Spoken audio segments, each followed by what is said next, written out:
What was Lee's personality during his school years? Well, you're asking me to remember things from 50 years ago, and I really wasn't ever in school with Lee. He was 4 years younger than I was, and I was away. I had left for college when he started high school. So Lee was very smart. He was a typical teenager in that his parents always expected more than he was producing. So, but he was on the newspaper staff. He loved to write. He loved to read, and he loved being the class clown. But he never brought home quite the grades that his mother and father would have loved to have seen. Yeah. Okay. While the Vietnam War was going on, did you have any opinion of it? Did you think it was bad? Did you support it?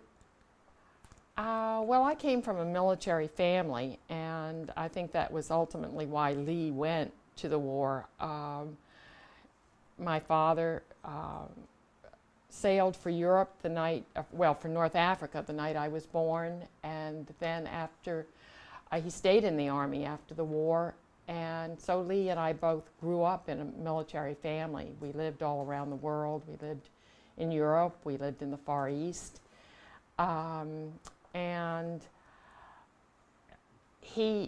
So we supported what the government was doing, and we supported what the military was doing. And of course we had friends and neighbors. I went to Mary Washington, and I dated a lot of Marine lieutenants training at Quantico, who then went to Vietnam. So we knew a lot of people there, and that's hard to say. I think everybody in the country was tired of the war. It went on for years.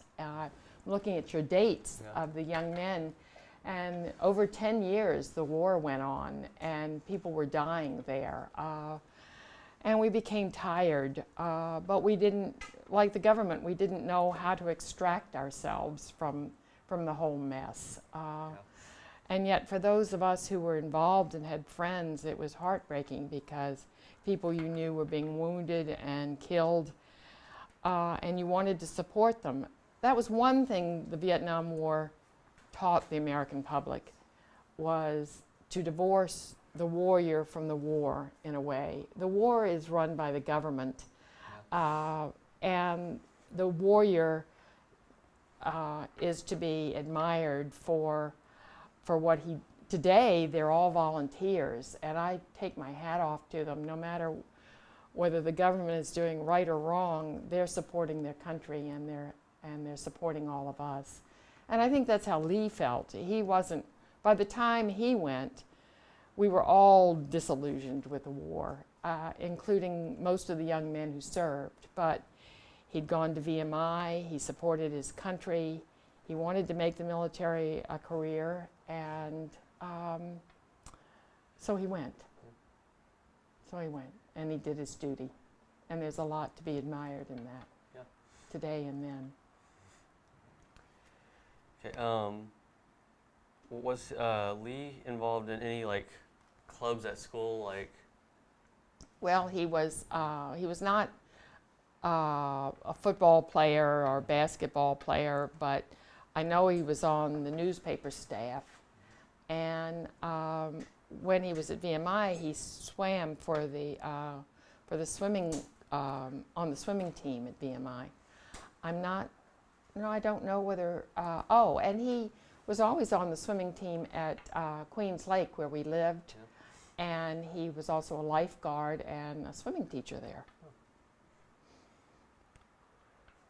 Before the war, did he have a job that they did? Well, he always worked at Queens Lake in the summertime at the swimming pool as a lifeguard and as a swimming teacher. But there was really he didn't have enough time between college and the military to have a job. I think he was home that one summer, right after graduation because the military was taking in so many people that they couldn't take them all at once. And he had about a 3-month interim there. And I know he painted signs for the city of Williamsburg. And people would say that they loved driving into town when Lee would be painting signs on the street because he would always have a wave and a smile for them.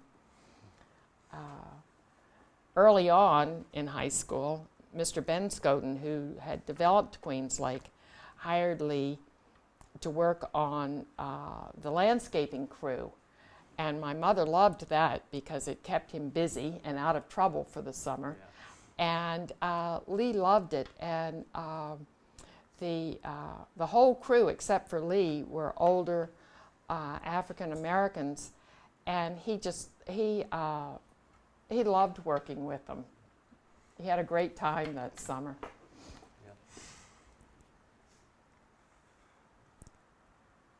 Would you say that when he was like little, did he like show any like strong signs like he like absolutely wanted to join the military and everything? Yes.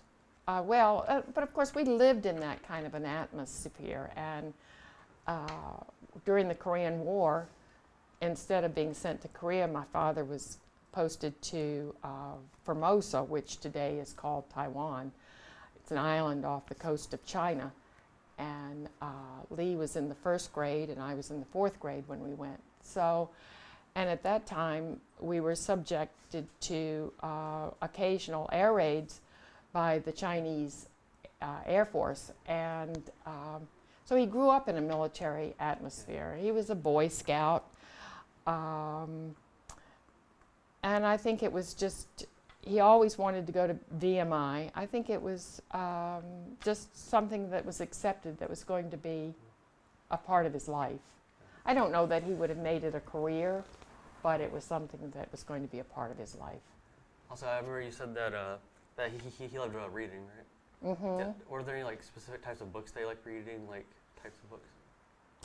I don't remember anything specific. I remember I would send him books, and I just chose all kinds, a vast array. Yeah. History, he loved history.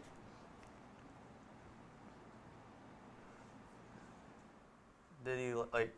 Do you know like anything they like to do for fun, like outside of school? Like what do you do like to entertain himself and whatnot? Well, not really, because when I left for college, he was starting high school, and that's when you begin to have a social life outside of home. And I wasn't home for his social life, but like most teenagers even today, he hung out with his friends and he dated, and there were school dances and school social events. The girls loved Lee.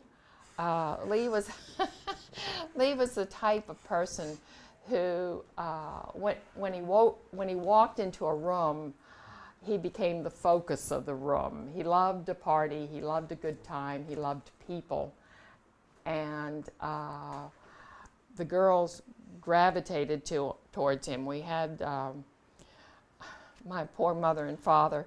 If my children had been like this, I would have been wild. But the girls would come and throw rocks at his window at night to get his attention. And we lived way out in Queens Lake. And he was known, I probably shouldn't tell you all this kind of thing, but he was known to go out the bedroom window and over the garage roof and meet up with his friends at 1 o'clock in the morning. So he was a real hellion, I should say. Yeah. But you know, in those days too, kids didn't drink like we didn't have drugs. There were no drugs, and there wasn't a lot of drinking, and and he never got into real trouble. I mean, he was never in trouble with the police or anything like that. It was just good devilment, I should say. Like, do you remember like how old he was when he left for war? Well, he was born in 1947, and he graduated from college, now I'm trying to think, in '69, and he went within the year. So, 47 he was born, and he left for war in '69 or '70. Well, he probably didn't leave until 1970 because he had, while he went into the military within 3 months after graduating, he spent a year at different schools, paratrooper. He wasn't a Green Beret, but there's another branch that I'll think of it. So he went to several different training schools before he went over. Was there like any type of like music that you like to listen to? Oh, gee. Nothing special that he wasn't into classical music, that's for sure. Yeah. And I don't even remember what kind of music we were listening to in those days. So nothing that stands out. It's one of the most interesting things to me when the first Iraq War happened, that young men going off to Iraq, being away from home for the first time, were so lonely that they ran up phone bills of thousands of dollars calling home to talk to their wives and their mothers and fathers. By the next Iraq War, we had figured out that we could all donate phone cards, and that alleviated a lot of that debt. But in Lee's age and my age, they didn't call home. We didn't have internet. We didn't have the telephone, international telephone to use from the war zone. And so there was nothing but letters back and forth. And my parents did go to Hawaii to meet Lee. That was towards the end of his tour of Vietnam. They had a wonderful visit in Hawaii. And my mother's remarks on coming home was that all the young men were extremely disillusioned because the war, Washington had decided that they were going to get out of the war, and they were not getting the support, and they were not getting the supplies and the support that they had gotten before, and it was very disillusioning to wake up every morning and put your life on the line. In fact, it wasn't even waking up every morning. It was 24 hours a day. You put your life on the line, and the government at home didn't care, and the people at home didn't care. But for Lee, it was his job. It was what you did. And from what I gathered from the letters and testimonials that people said afterwards, well, he gave his life. And he gave his life to save someone. So, and I think that's what happens on the battlefield so often, from what I read and hear, is that it goes way beyond what Washington or the people at home are asking for. It's your fellow man that you're serving with, your brother Marine or soldier, or and you give your life for them. You had a question, I'm sorry. What were your last memories seeing him before he had left? Looking back, I can't believe that we treated it so cavalierly. I mean, that we thought he was coming home. I didn't come home. I lived in New Jersey. I had a husband and a small child. I didn't come home. Lee had come to visit me. He and his girlfriend had come to stay with us in New Jersey and to visit New York, and we said our goodbyes then. If I knew then what I know now, obviously I would have come home and we would have had. But, you know, the same was with my parents. He told them goodbye, and then you go. It's probably not the last minute that you're in the country, and yet you can't follow them every minute they're adults, they're men, they've made their decision, and they're going off. Yeah. My dad just came back from his last tour a couple months ago, or last year. Retired in a couple months. So where was his last tour? In Afghanistan. Afghanistan. So, my hat's off to him. And to you, because I know how hard it is for the families. Like I was telling your teacher, I was telling Eric earlier, and I think I said on camera, I didn't see my father till I was 3 years old, because I was born the night he sailed for North Africa. And so in a military family, you accept that that's what you do. You learn to live with life as it presents itself. So is there any other experiences that you experienced in the 70s during the wartime that you yourself have experienced? Well, I was very lucky in that I was kind of isolated. I was a young mother staying at home, taking care of a child. And so I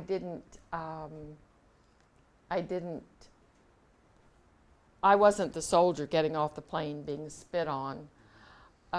We read it every day in the papers. We saw it on the news. My husband was a Marine captain, reservist.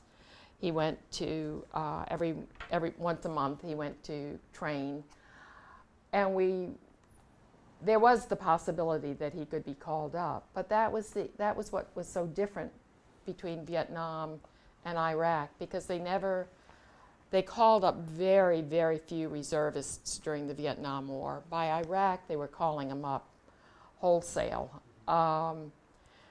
And I don't remember so much that time as I remember by the time we came to Iraq, by the time the Iraq War came along, that the feeling among the people had changed.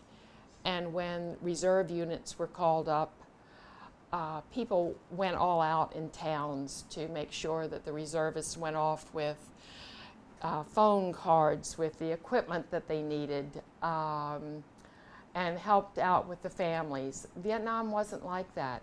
Vietnam, there was a draft, and everybody was going, unless they could figure out a way to evade and avoid the draft, which graduate school, and I remember resenting that. I resented that there were those who were going on to graduate school and trying to put it off as long as they could. It fell mostly to the young, the poor, who didn't have college or graduate school, and to those with an extreme abundance of patriotism, such as Lee.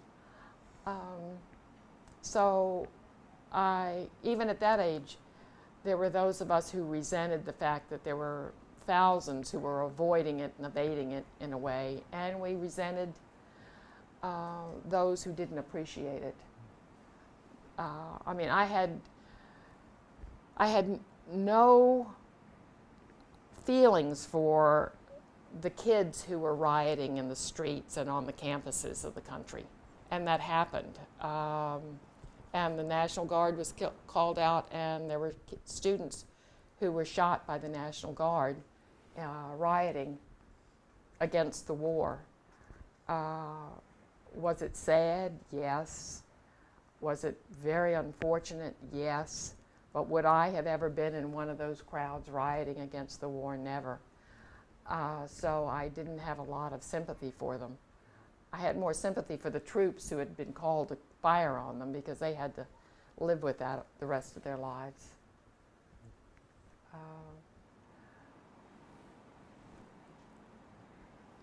You said Lee liked to be the class clown a lot. Do you have any other funny stories about him? Oh, well, climbing out the bedroom window, and my mother and father the telephone rang at 2 o'clock in the morning, and someone said, there was a male voice on the other end of the phone, and they said, do you know where your son is? And my father said, yes, he's in bed asleep. And this male voice said, "No, he isn't. He just walked by my bedroom window." And so he and his friends were out running around the neighborhood at 2 o'clock in the morning. And that was the kind of thing that he would do. At his funeral, one of his young friends said, everyone was a friend of Lee's. He never had any enemies. He didn't have time to be mad or angry with anyone. He was a friend to everyone, and everyone loved Lee. So when I say he was a class clown, that was really what I meant, that he was, we had, our uncle was the Methodist minister at the time. Lee's years in high school was a Methodist minister at the Methodist Church in Yorktown, and my mother nearly died of embarrassment when Lee held a revival service on the front lawn at Yorktown High School one day in the springtime, and he, it was a big joke to him. It was a big joke and show-off period. And my mother, "How could you? Your uncle is the Methodist minister in town." He didn't mean it to put anybody down, or it was just funny, he thought. And that's, he used to beat up on me. So I would grab a book. Mother and Daddy said they were going out for a walk. So I knew the minute they were out the door, there would be the battle royal between the two of us. So I grabbed a book, and I took off for a room in the house, the only room in the house that had a lock on it, which was the bathroom. And he came after me, was so mad that I'd gotten in there and locked myself in before he could get to me. And he started kicking the door, and he jammed the lock. And then I couldn't get out. So that a little while later, my mother and father came home, and they put their heads in the door, and they said, "Everything all okay upstairs? We're going across the street to visit friends." And Lee is out there begging me, don't yell, don't say anything. I'm going to get the door open." Well, they came home about 2 hours later, and it was about 10 o'clock at night at that point, and I was still locked in the bathroom, and Lee was still trying to get the door open. Of course, he was only in the 6th grade. And my father, of course, went bonkers. He had to call you couldn't just tear the door down. We lived in base housing. And so he had to call the chief engineer for the military housing. And they had to send an engineer out to take the door off. So that always stands out. That was one of the funnier things that happened between us. But he was a great kid, and a lot of, well, like everyone, we had wonderful times, and we had our spats, and but he was a good kid, and we had a wonderful time growing up. And it was a wonderful life, because we lived on Formosa, and that was funny, because we went to school in the mornings in military army trucks. It was just a different life.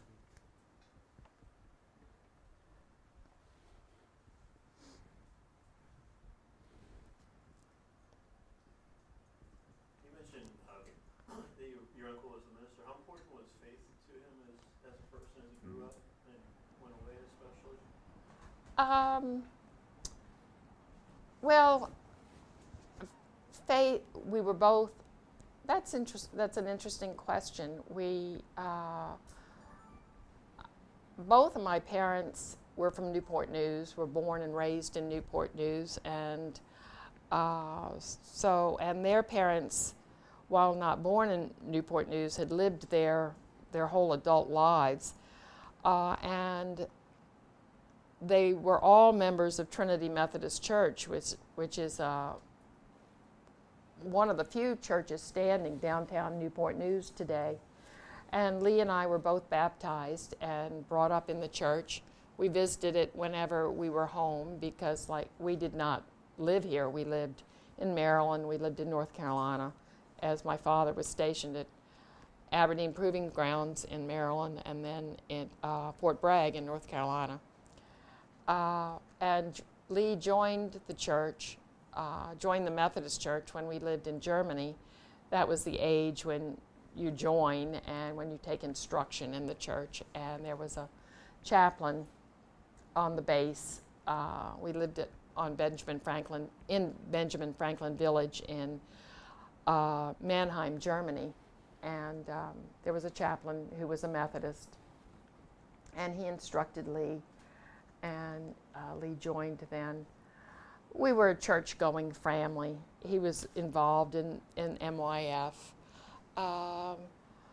It was just a part of our lives. It was an integral part of our families and of our lives.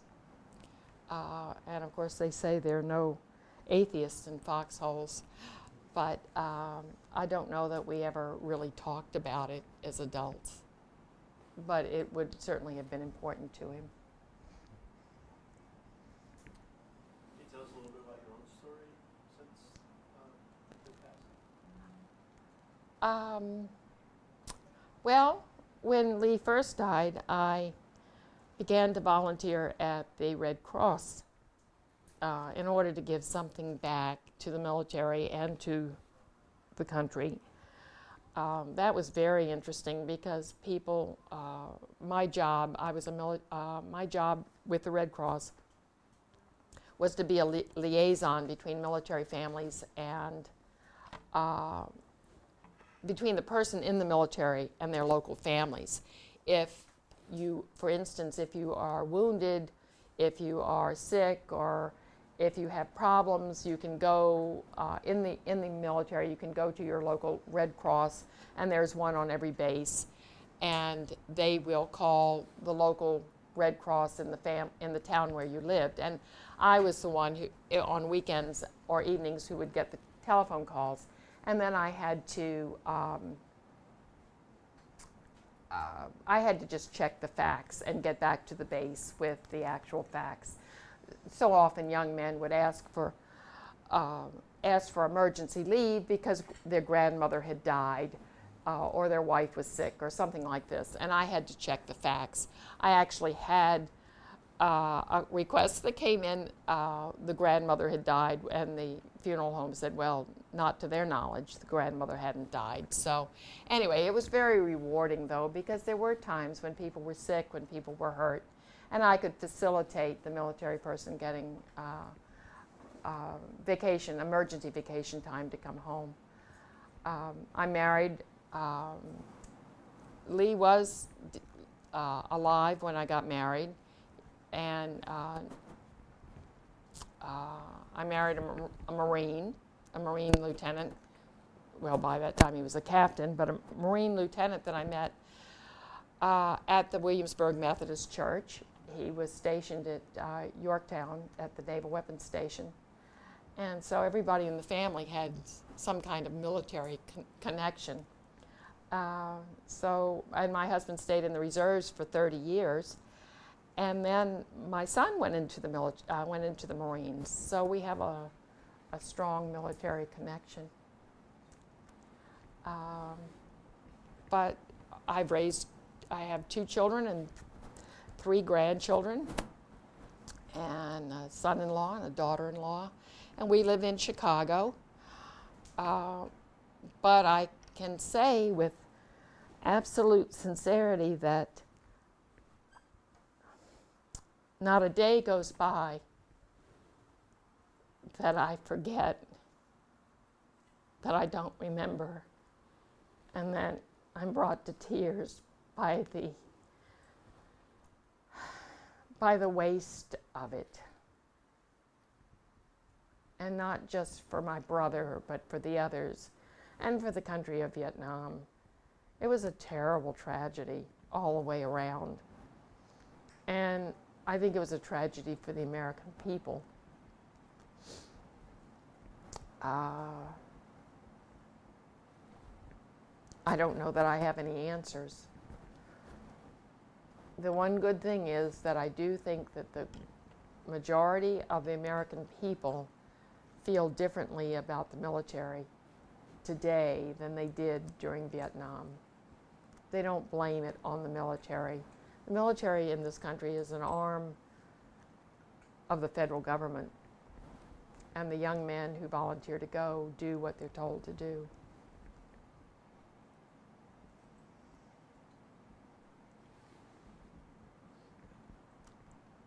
And I admire what you're doing. I think you're doing a great job. This is fabulous Thank you. to keep them alive.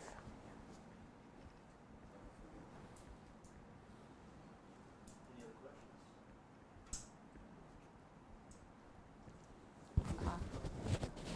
questions? You know, he died saving someone, well, attempting to save someone's life, and he received, I'm sure you all know all this already, he received a Bronze Star with three leaves. So he died a hero.